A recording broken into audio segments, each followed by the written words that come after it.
formation, justement, est une organisation partenariat de différents ministères. Donc, entre autres, la zone 180, le ministère francophone, Kingdom Unlimited, qui est le ministère anglophone, et nous avons We Are One, qui est le ministère de jeunes. Ils appellent ça le ministère jeune, de jeunes, mais la plupart du monde. Tout le monde va là, de toute façon, c'est le dimanche soir. Et donc, ça nous permet d'aller chercher et de rejoindre le plus de nombre de personnes possible. Avec l'objectif non de communiquer une organisation ou une religion ou une institution, mais ce que nous voulons, c'est nous avons un désir de voir Christ se manifester dans nos vies. Amen. Nous voulons plus que simplement entendre parler d'un Dieu historique, nous voulons le voir vivre, nous voulons le voir se manifester aujourd'hui dans nos vies. Et donc, c'est la raison pour laquelle Passion Canada, qui est la couverture, et avec la zone 180, nous avons initié ces réunions-là. Donc, c'est une église, c'est un lieu pour des personnes qui n'aiment pas l'église ni la religion. Ça fait que c'est pour ça que nous ne croyons pas qu'en allant chercher un café, vous allez perdre votre salut. D'accord? Ni la révélation. C'est pas pire, hein? C'est correct, ça? Et ça n'insulte pas si vous buvez votre café ou votre verre d'eau. Non, non, non. Au contraire, moi, ce qui est très important, c'est que la parole puisse rentrer dans votre cœur.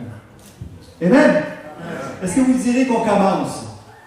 Donc, avant, je voulais juste peut-être mentionner un peu qu'est-ce que la zone 180.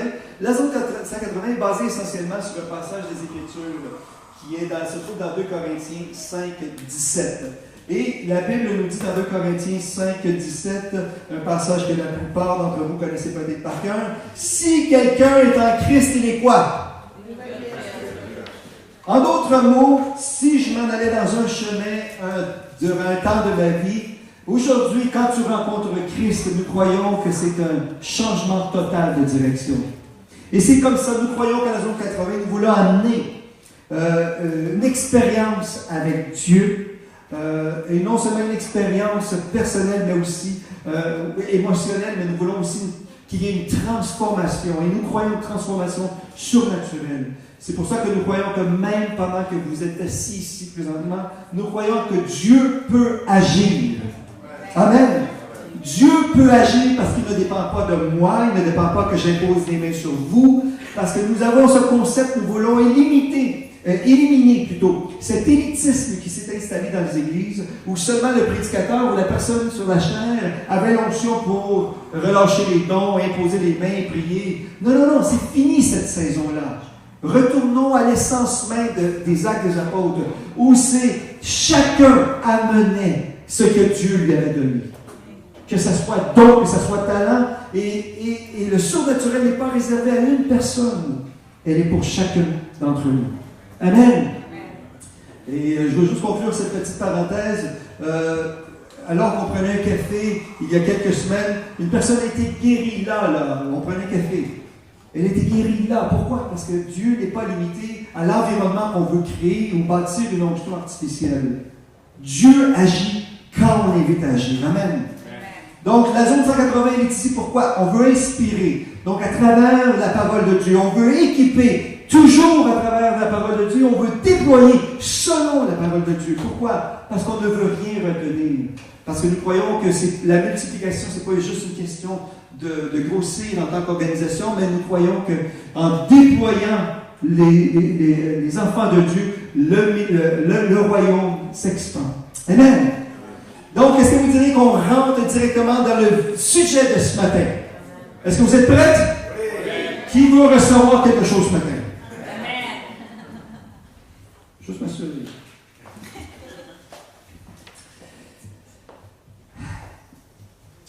Je sais que nous avons chacun des amis qu'on n'osera jamais leur dire quelque chose. C'est pas vrai? Vous savez que quand on dit « je voudrais te dire un secret, mais je veux que tu le gardes pour toi », c'est quelque chose. Mais tu sais que si tu dis à telle personne, ce secret ne restera pas un secret pour longtemps. Pas vrai? Est-ce qu'on a des amis comme ça? Ouais. Des amis, on les appelle nos amis, mais on sait que si jamais on leur partage quelque chose, ce secret ne restera pas bien secret, pas plus que 5 minutes. Hein, parce qu'en sortant de la maison, hey, j'arrive de chez Rachel, hey, j'ai quelque chose à te dire, mais c'est un secret.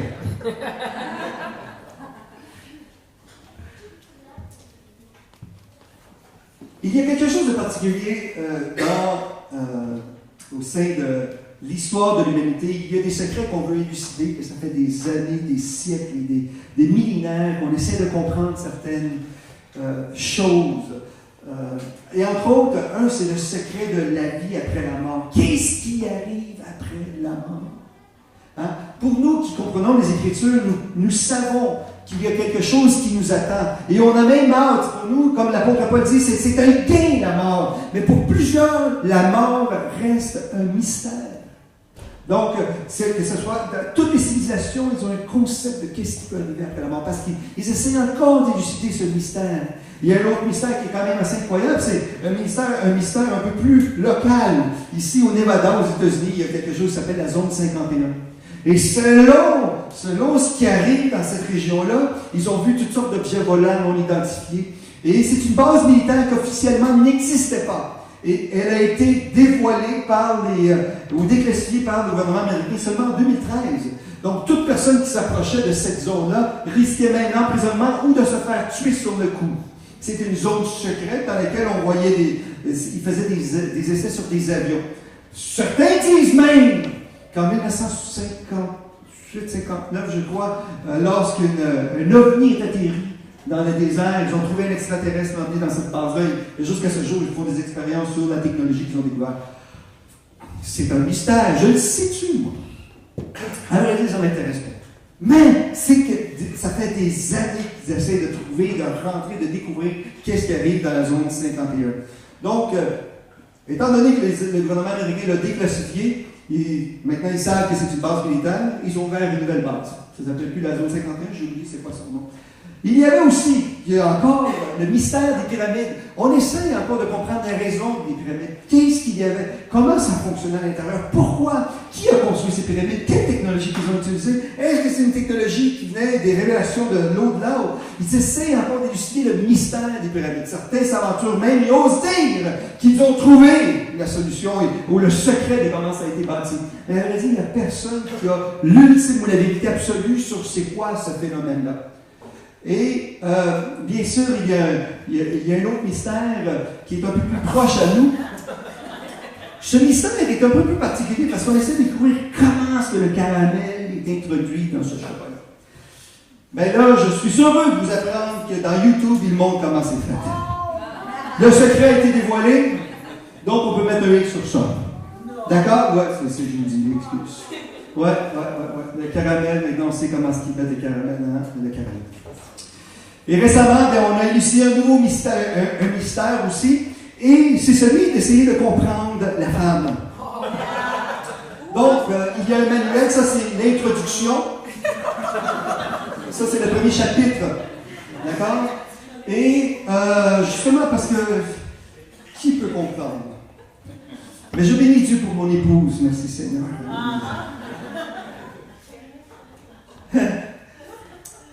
Et pourquoi je veux vous amener dans cette ambiance? C'est parce que je veux qu'on puisse comprendre qu'il y a un mystère qui a été caché dans les Écritures.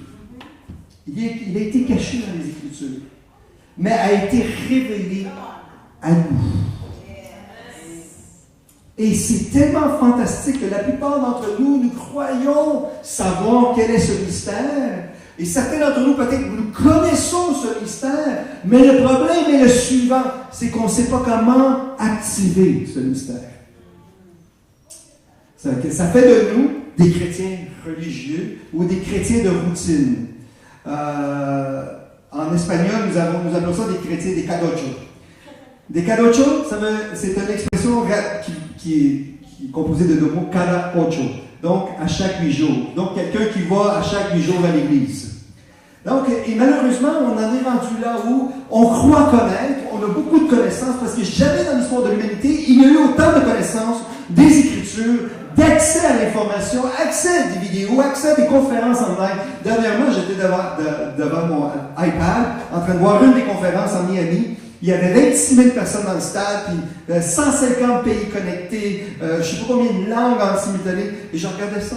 C'était des conférences. Il dit, jamais on a eu autant d'informations accessibles à nous.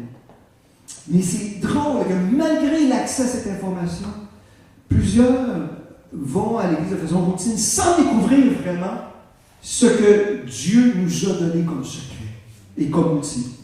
Donc, l'ultime secret, la Bible nous dit que le mystère caché de tout temps, écoutez bien ce que la Bible dit, le mystère caché de tout temps et dans tous les âges, mais révélé maintenant. L'apôtre Paul a écrit ceci dans Colossiens, si vous avez vos iPads, vos tablettes, vos Bibles, ça a été écrit dans Colossiens 1, les versets 20 et suivants.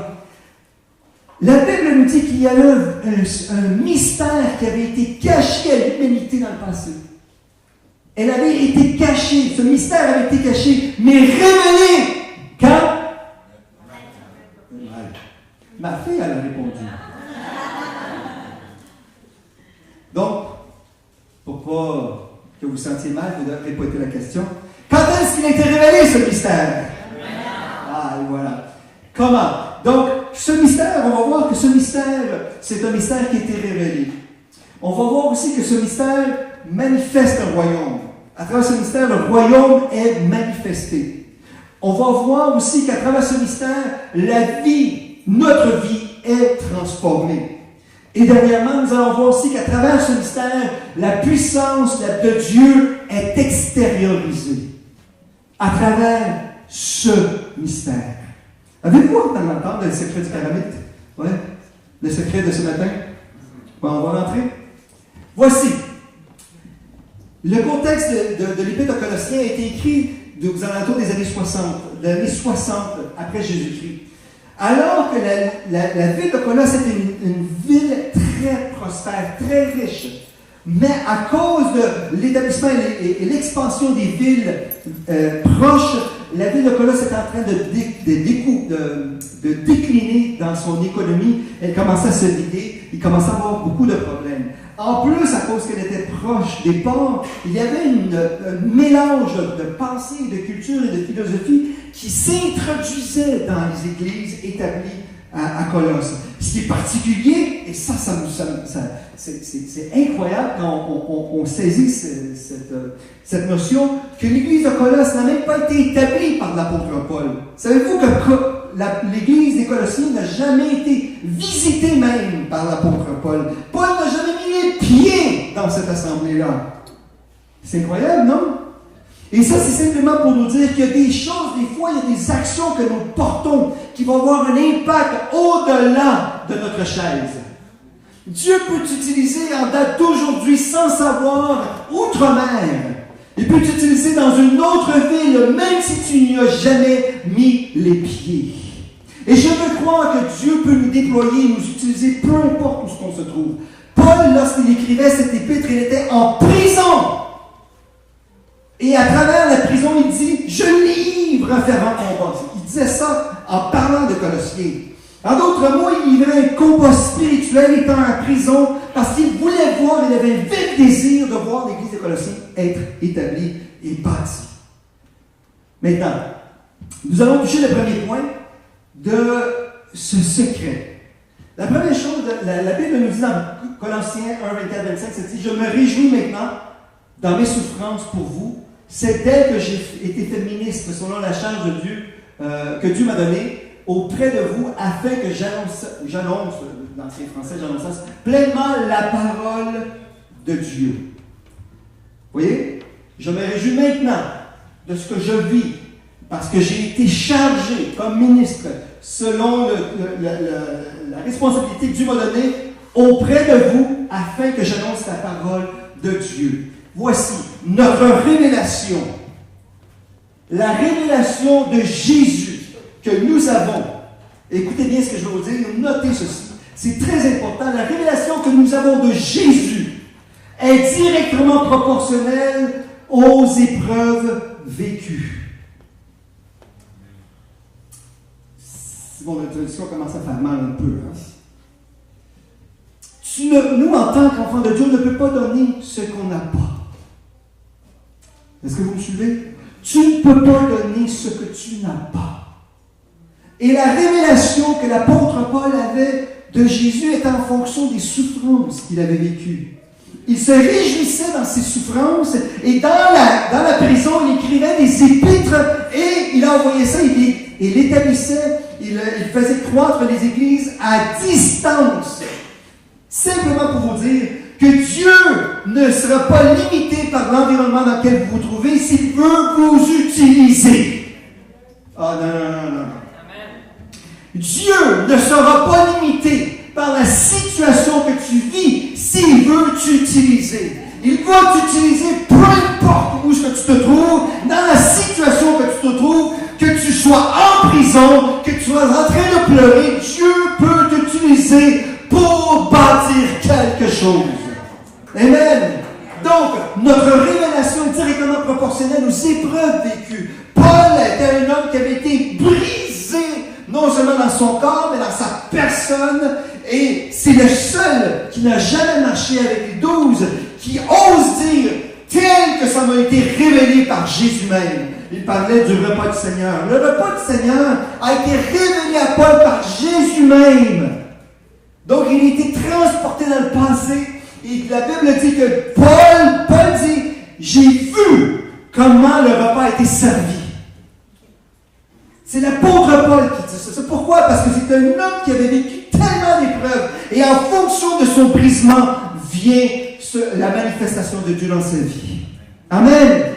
C'est beau de voir certains ministères en haut et de voir des hommes d'affaires prospères, mais chacun de ces hommes-là ou ces femmes-là vivent des situations difficiles avant d'arriver au sommet. Amen. Rien ne vient gratuitement. Donc, pourquoi je vous dis ceci? C'est parce que quand on considère le Dieu qu'Abraham avait connu, dans une situation difficile où il était sur le point de sacrifier son garçon, Dieu se manifeste à Abraham comme Jéhovah Jireh, le Dieu qui pourvoit. Il se manifeste quand? Au moment d'une crise. Et dans cette crise, Dieu se révèle à Abraham. Est-ce que tu peux nommer ta crise aujourd'hui? As-tu une crise aujourd'hui? En fonction de ta crise, invoque le nom de Dieu que tu veux voir se manifester dans ta vie. Amen. Moïse luttait contre un peuple qui s'appelait les Amalécites. Et durant cette guerre-là, il a invoqué Dieu. Il a appelé le Dieu Jéhovah Nissi. David, quand il a fait face à Goliath, il a parlé, il a invoqué le Dieu Jéhovah Sabaoth, le Dieu des armées.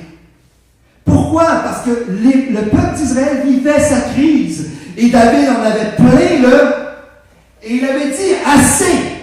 Et s'est dirigé contre le géant en invoquant l'Éternel des armées, l'Éternel Jéhovah Sabaoth. L'importance de savoir quel est le Dieu qui doit intervenir dans ta vie. Le nom de ce Dieu-là. Jéhovah Shalom. Ça, c'est Gideon qui a connu cela aussi dans un moment de guerre, d'instabilité. Et il a invoqué, il a appelé ce Dieu Jéhovah Shalom. Et le dernier, c'est Ézéchiel. Jéhovah Shammah. Dieu est ici. Dieu est ici. Dans un moment de crise, Dieu va se manifester en fonction de ton besoin. Si c'est une situation de maladie, si c'est une situation financière, si c'est une situation de conflit, si c'est des turbulences, si c'est des problèmes internes, Dieu a un nom pour ta situation. Amen. Et la révélation que nous avons de Dieu est directement proportionnelle au brisement que nous vivons. Amen.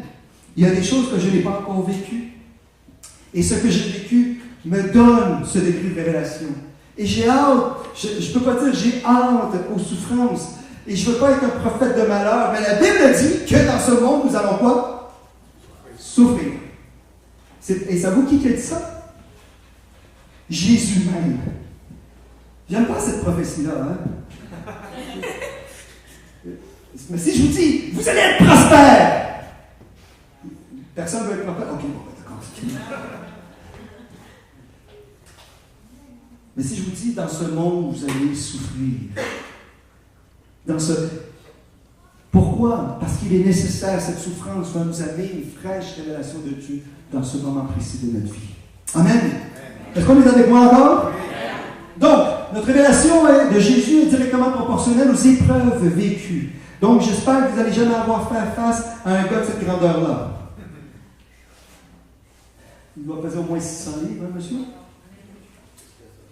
Deuxièmement, dans Colossiens 26 à 27, la Bible nous dit le mystère caché de tout temps et dans tous les âges, mais révélé maintenant à ses saints. Christ en vous. Le secret, le vrai secret, c'est quoi? Qui est convaincu de ça? Le secret, c'est quoi?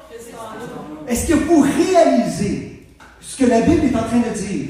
Les Écritures nous disent que ce secret a été caché depuis quand? Ça a été caché dans les antiquités, dans l'histoire passée, mais révélé maintenant. Et j'aime le terme utilisé maintenant, parce que ça s'applique aujourd'hui en 2014. Ce secret est encore révélé dans nos vies maintenant. Est-ce qu'on peut dire maintenant? Ce secret est révélé dans nos vies maintenant. Voici, le royaume est manifesté parmi ceux qui désirent le véhiculer. Parce que on parle beaucoup de royaume, et comme Pasteur Tony enseignait aujourd'hui sur les différents concepts qu'on peut avoir de royaume, et on croit que le royaume c'est l'Église, on croit que le royaume va venir, qu'il n'est pas là. On a différents concepts de royaume, mais la réalité, c'est que le royaume est manifesté à travers nous, si nous désirons le voir agir. Et vous allez me comprendre tout à l'heure. Maintenant, il faut, et ici le centre même de ce concept de royaume.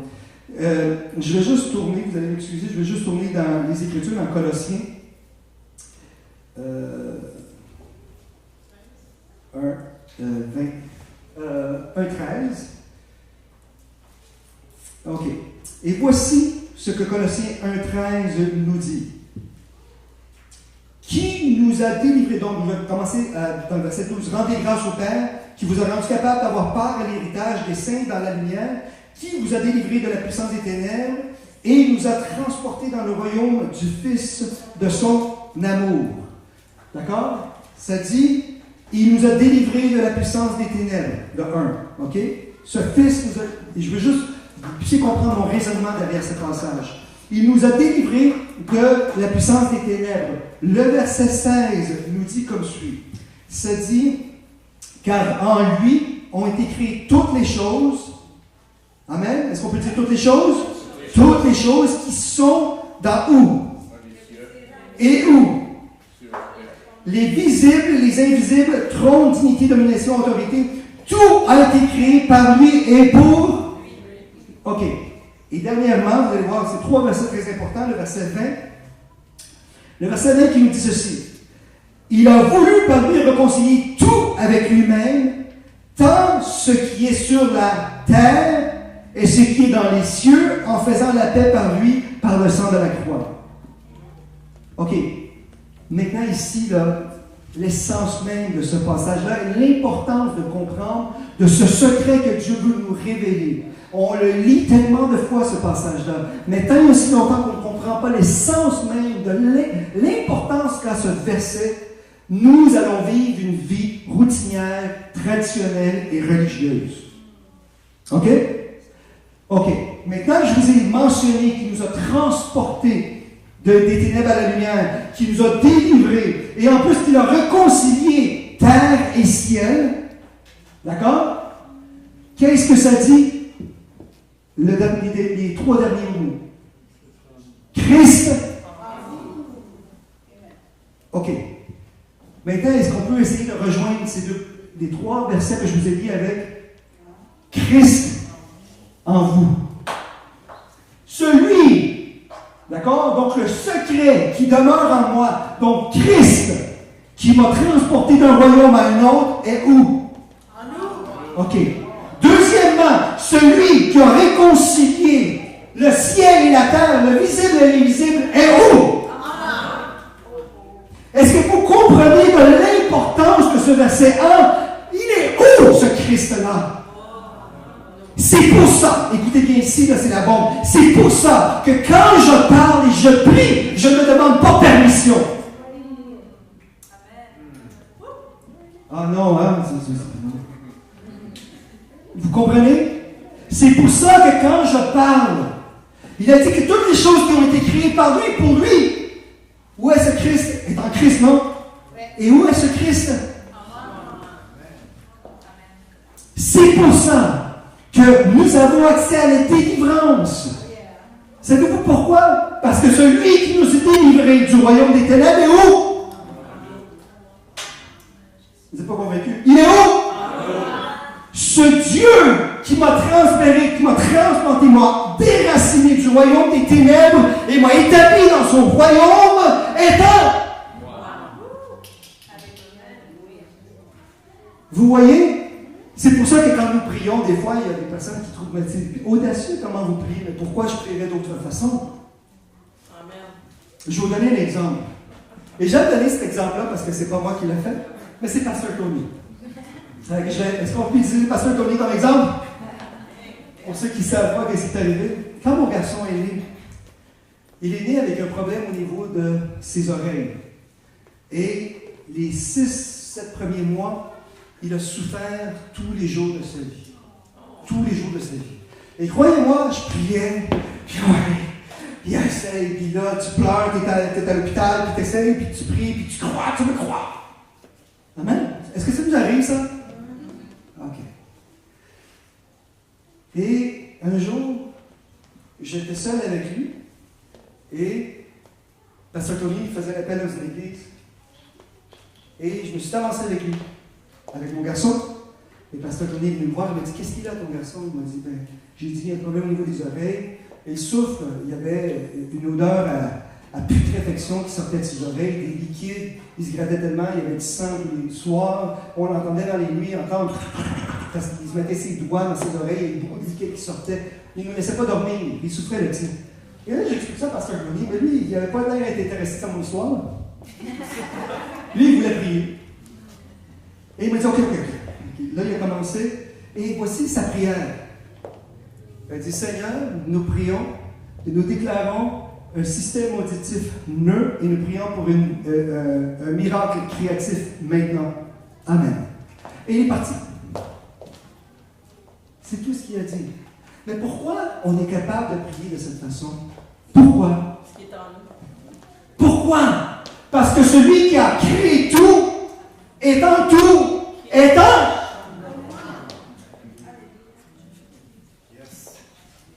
Ok. Yes, man. Ah, oh.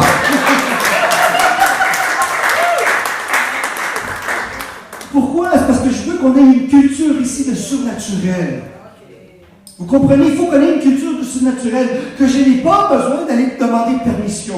Et il y a des fois que tu vas permettre des circonstances dans nos vies pour qu'on puisse avoir de la compassion pour d'autres. Mais Dieu va utiliser un instrument comme Pasteur Tony dans ma vie. C'est que maintenant, je peux comprendre un parent, moi, qui a un enfant qui est en train de souffrir. Bien sûr, c'est une petite souffrance. Mais à l'époque, pour moi, c'est une grande souffrance. Mais j'ai compassion pour les enfants qui souffrent. J'ai compassion pour les parents qui doivent se rendre à l'hôpital et passer des jours et des jours là et essayer de régler une situation de santé. Je comprends.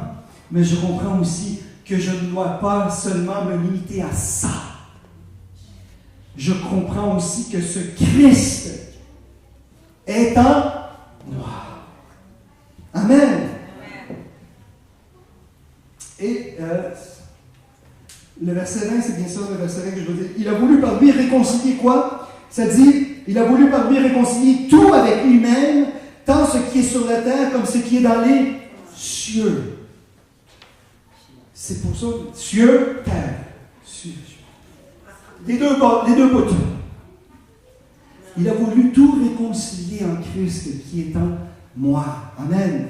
Maintenant, on peut comprendre pourquoi Jésus disait, Seigneur, Père, que ta volonté soit faite, où? Comme? Pourquoi? Parce que lui, il a réconcilié les deux mondes, le visible et l'invisible. Et celui qui a réconcilié le visible et l'invisible est en. Amen. Est-ce qu'on peut acclamer le Seigneur pour ça?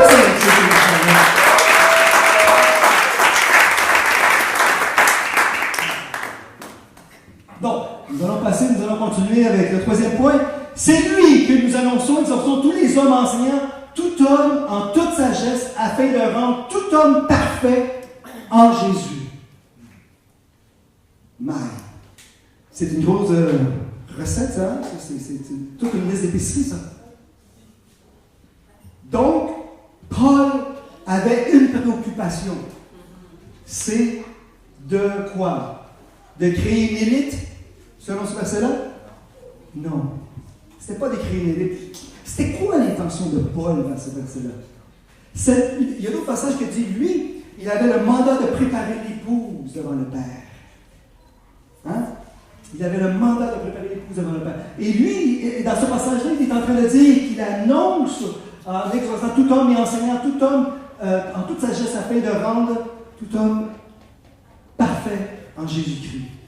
Ce qui est intéressant, c'est que le verbe ou le terme parfait ici en français est difficile à traduire de l'original grec.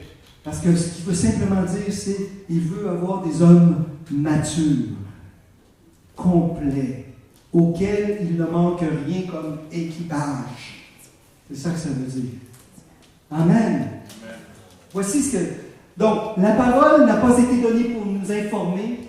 Elle fut donnée pour quoi? Donc, Paul savait que lui, il enseignait quoi? Il enseignait, on voit ici que Paul enseignait. Donc, s'il enseignait, qu'est-ce qu'il enseignait? Il enseignait les Écritures. La parole n'a pas été donnée pour nous informer, elle fut donnée pour nous.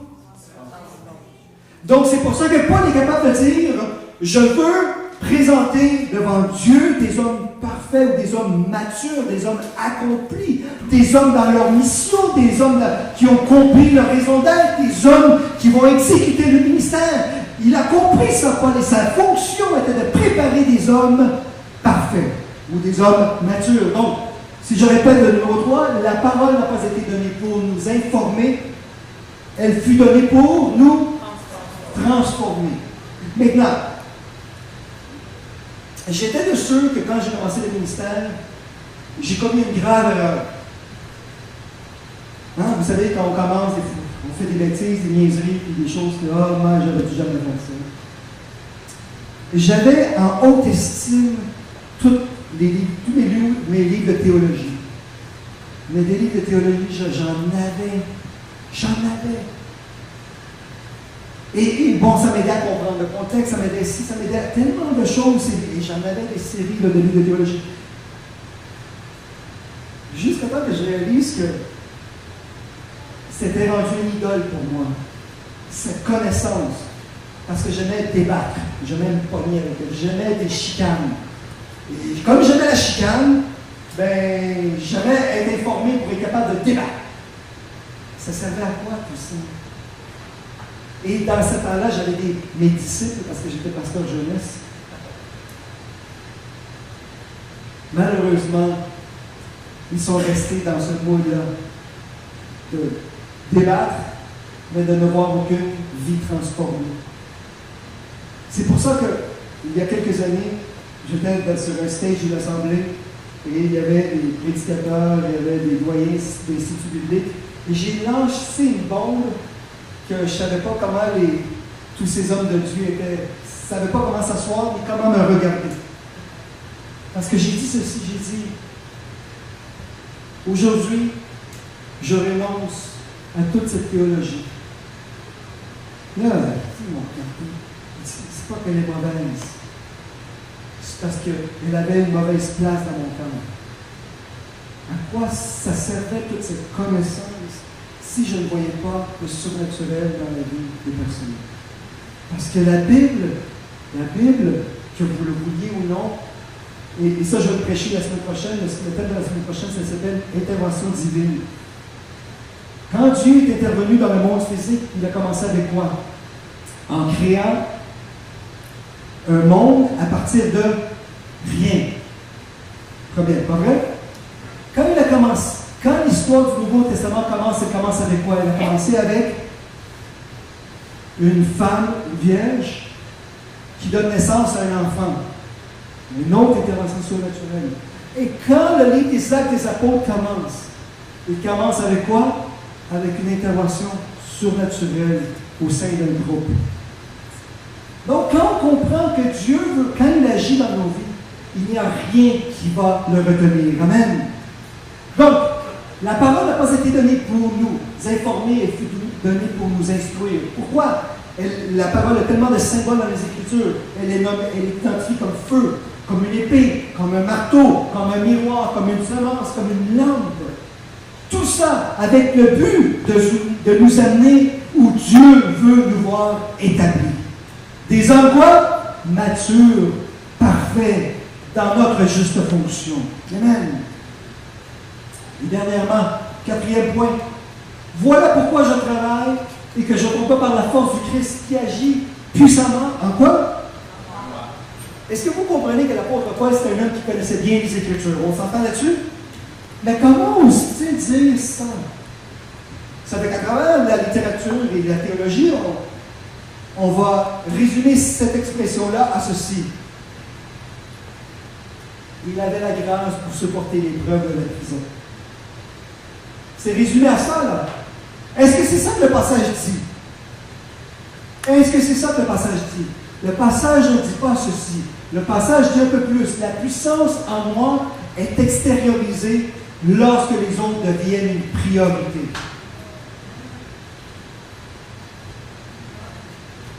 Amen. Quand les autres deviennent une priorité dans ma vie, c'est à ce moment-là que nous avons besoin de voir la puissance de Dieu se manifester dans nos vies. Amen. Il y en a qui ne vont jamais voir la puissance de Dieu se manifester dans leur vie pour une raison. Ils n'ont aucun intérêt dans les autres. Et étant donné qu'ils n'ont au contraire, ils veulent qu'on s'intéresse à eux à temps complet. Dieu va se manifester dans nos vies quand nous allons avoir un intérêt dans les autres. Il va se manifester à travers nous autres. Je veux conclure avec cette petite pensée.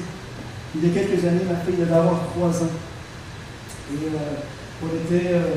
je l'amenais au cinéma. Je me stationnais sur la rue Sainte-Catherine, pas loin de l'ancien forum. Et on allait voir des bandes dessinées. Et alors que je stationne ma voiture, je recule, je vois sur le bord de la rue une dame. Et cette dame était en train de pleurer, elle agonisait. Et son mari était au dépourvu, il était inquiet. Et la madame était à terre. C'est dans ma tête, je me suis dit, ils ont besoin d'argent. C'est la première chose, c'est qui m'a rentré ma main dans ma poche. Dans ma tête, je me suis dit, je vais donner une leçon de charité à ma fille. Montrer qu'il faut savoir donner. Tout bêtement, je sors de l'auto avec ma fille et je me présente devant le couple. Parce que quand on voit des situations comme ça, la première des choses qu'on veut faire, c'est quoi? Tu l'as pas vu? On n'a rien vu ici. Pas vrai? La réalité, c'est ça, là. On a tendance à dire... C'est que moi, je me suis dit, bon, mais je vais m'approcher, je vais poser la première question. J'ai posé une simple question, j'ai dit, qu'est-ce que vous savez? Qu'est-ce qui arrive? Elle dit, mon épouse vient de tomber, elle n'est pas capable de se relever. Elle a mal au genou, on ne sait pas qu'est-ce qui arrive, puis il n'y a personne qui appelle l'ambulance, il n'y a personne ici, il n'y a personne ça. C'est que j'ai serré mes 2 piastres que j'avais dans mes mains, puis j'ai mis ça dans mes poches, qui vont aux stations de charité à 2 piastres. Hein? Et je me suis approché de cette famille. Et je lui ai simplement dit, est-ce que vous permettez que je puisse prier pour vous? Mais pas pendant ce temps-là, elle était en train de pleurer, ma fille était accrochée après ma jambe, parce qu'elle était un peu inquiète. Et je me dirige vers la dame, je lui dis, est-ce que vous permettez que je prie pour vous? Écoutez, j'étais convaincu que Dieu était pour agir. Fouillez-moi pourquoi. Mais je voulais voir cette dame-là arrêter de souffrir. J'ai prié avec elle. Elle a dit oui, absolument. J'ai prié avec elle 5 secondes. Je lui ai dit au nom de Jésus, sois rétabli dans tes genoux. Et elle m'a regardé, et elle a commencé à faire à son genou. Elle s'est levée, et elle est partie en pleurant. Mais pas de la douleur, mais de joie. Amen.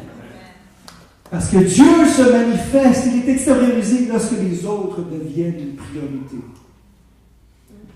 Si ton bobo est encore ta priorité, attends pas que Dieu se manifeste. Parce que tu es tellement en train de te concentrer sur toi-même.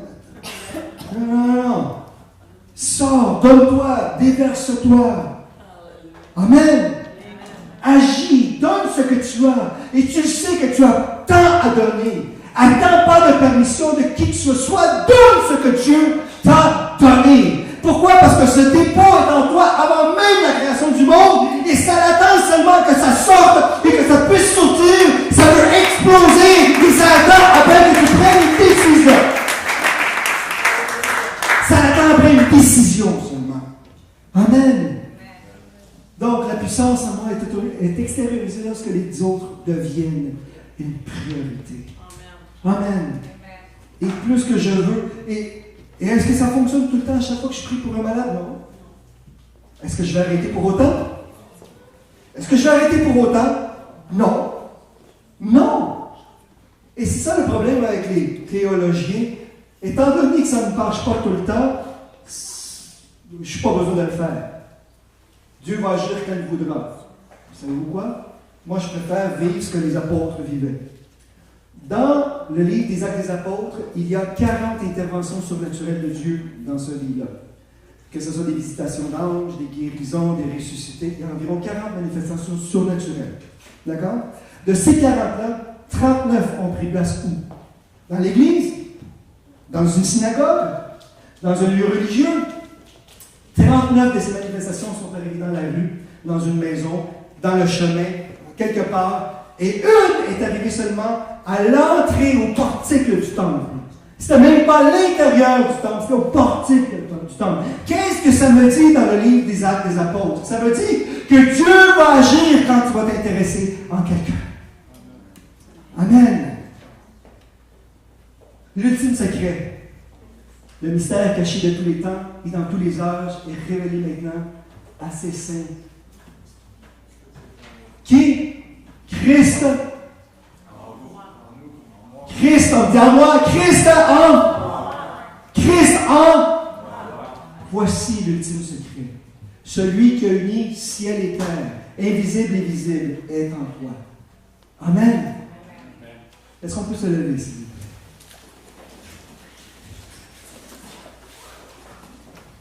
plaît? La semaine prochaine, j'amène de telles interventions divines.